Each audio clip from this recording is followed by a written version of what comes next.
बीते कुछ वर्षों में एक एक एक एक एक एक अरे ये देश ही अनेक है।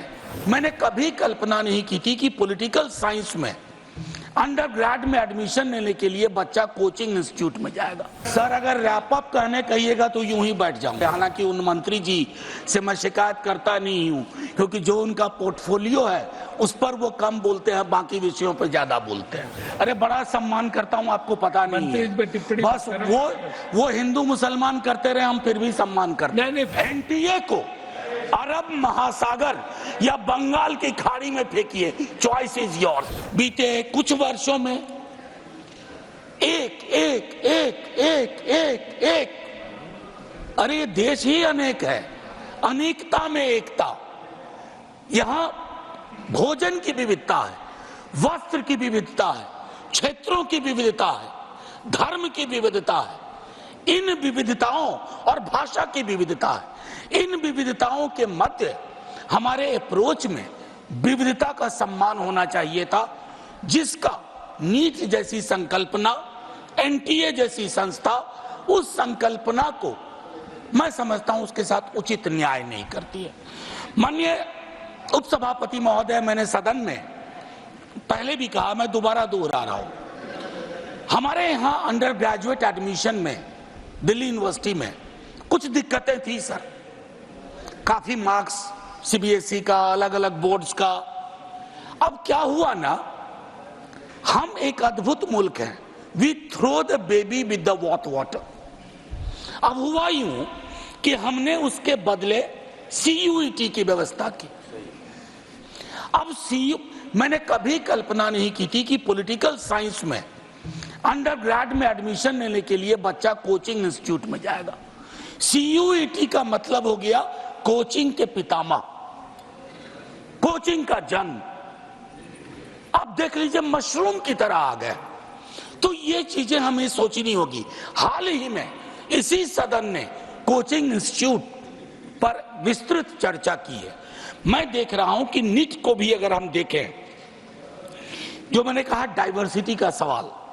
दूसरा सवाल एक बहुत महत्वपूर्ण है सर, अगर आप फी स्ट्रक्चर देखें, फी स्ट्रक्चर 3 ही मिनट था क्या सर? 5 मिनट था आपके। हाँ सर, बस खत्म कर दूंगा। ये वक्त का भी बड़ा विचित्र मामला है। 3 मिनट था आपका। जी जी सर, थोड़ा रैप अप करिए जल्दी। सर अगर रैप अप कहने कहिएगा तो यूं ही बैठ जाऊंगा। पॉइंट्स बोलती रहे।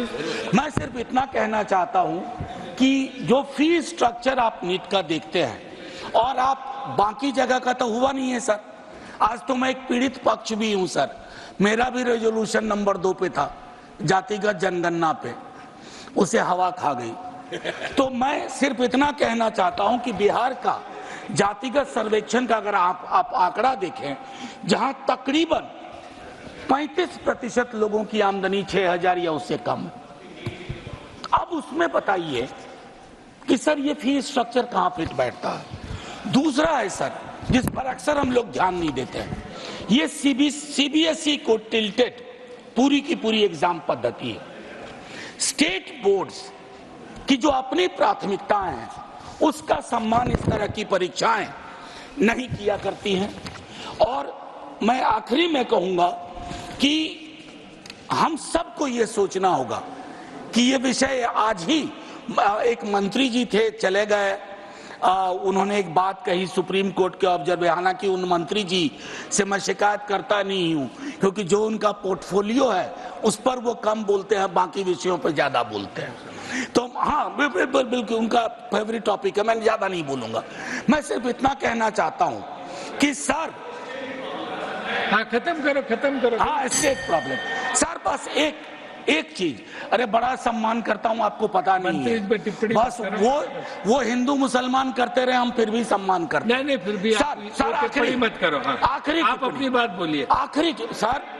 आखिरी टिप्पणी कर रहा हूं सर, आखिरी टिप्पणी करने दीजिए। मैं ये कह रहा था कि इन विषयों पर आज जब सुप्रीम कोर्ट का हवाला दिया जा रहा था, सनद रहे, सुप्रीम कोर्ट ने बहुत बातें कही हैं, आप चेरी पिकिंग मत करिए। इतने बड़े पैमाने पे परीक्षा दोबारा ना हो। लेकिन यह भी कहा है पटना हजारीबाग के बारे में, गोधरा के बारे में भी चर्चा हुई है।